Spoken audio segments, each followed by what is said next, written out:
Bonjour à tous, bonjour à toutes.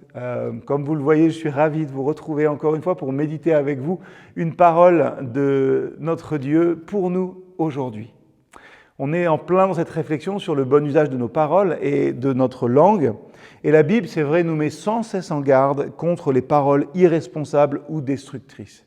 D'ailleurs, dans le livre des Proverbes, il est écrit « Celui qui veille sur sa bouche garde son âme ». Mais celui qui ouvre de grandes lèvres court à sa perte. C'est Proverbe 13, verset 3. Cette parole, elle nous rappelle que nos paroles peuvent avoir des conséquences profondes, tant pour nous-mêmes que pour les autres. Mais ça, nous le savons, nous l'avons déjà vu. Aujourd'hui, Jacques va un petit peu plus loin. Il dit si quelqu'un croit être religieux sans tenir sa langue en bride, mais en trompant son cœur, la religion de cet homme est vaine. Jacques 1, verset 26. Être religieux. Ce mot-là, qui est utilisé dans ce texte, il ne se retrouve nulle part dans le Nouveau Testament. Et le substantif est formé finalement de la même racine qui est employée au verset 26-27 dans ce livre de Jacques, et ça ne reparaît que 2 fois ailleurs, toujours en rapport avec le culte d'Israël ou un culte rendu à d'autres divinités en Colossiens.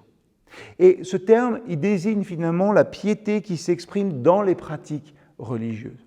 Ça n'implique pas que ce soit juste quelque chose d'apparat, que ce soit juste une apparence, ça peut être vraiment très sincère.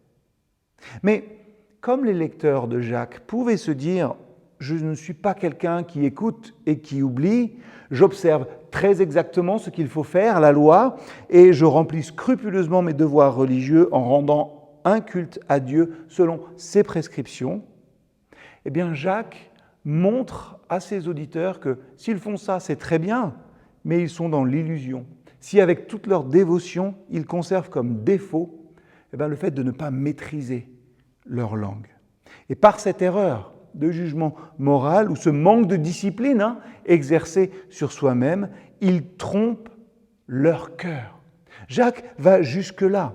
Jacques va jusqu'à dire que si vous pensez que vous faites tout bien et que vous êtes là à suivre toutes les prescriptions, mais que votre langue continue à donner des paroles mauvaises, des paroles de jugement ou plein d'autres choses, vous vous rassurez à tort, vous oubliez et vous vous séduisez par un faux raisonnement. La maîtrise de la langue est un aspect essentiel de notre cheminement spirituel. Ce n'est pas le plus facile et Jacques insiste bien là-dessus tout au long de son épître. Oui, rappelons-nous aujourd'hui, la maîtrise de notre langue est un aspect essentiel de notre cheminement spirituel. Alors, une prière pour nous tous ce matin et moi en premier. Seigneur, aide-nous à maîtriser notre langue. Donne-nous la sagesse de réfléchir avant de parler afin de ne pas causer des dommages avec nos paroles. Accorde-nous la grâce de construire et d'encourager, de répandre la vérité et l'amour et de témoigner de ta grâce en toutes circonstances. Que nos paroles reflètent ta présence en nous et soient une bénédiction pour les autres. Amen.